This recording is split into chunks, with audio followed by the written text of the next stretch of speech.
Alright, now we want to show you a little demonstration how to properly glue two or more boards together so that they're going to hold sufficiently to build your cabinet.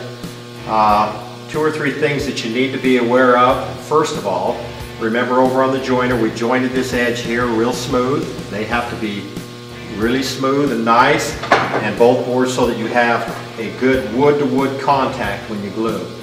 The second thing that you need to be aware of is that the grain direction, and I'll show you a little bit about the grain direction right here. If you can see how the grain kind of rotates in a circular pattern right here. Okay, it's very important that you take this grain pattern and alternate so that this one's going this direction, the next one would come under like this.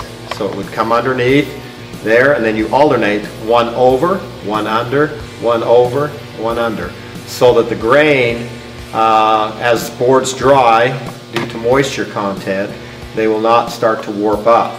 They'll actually counterbalance against one another and stay more flat for you when you're gluing up solid wood. So we have to make sure we rotate that end grain, which we've got it done sufficiently right here. We've got one up and we've got one down. Okay, we'll go like that. Now as you glue, you need to put glue just on one of the surfaces if it's only two boards. If it's more than one, you just rotate the boards up sufficiently so that you've got them up.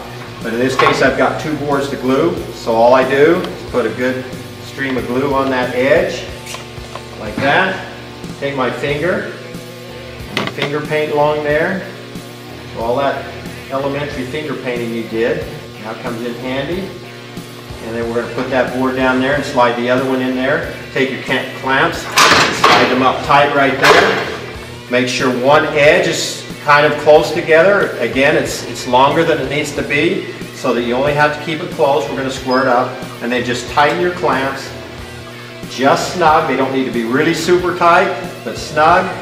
And then you'll see a little bit of glue come up there. That's fine, that'll dry.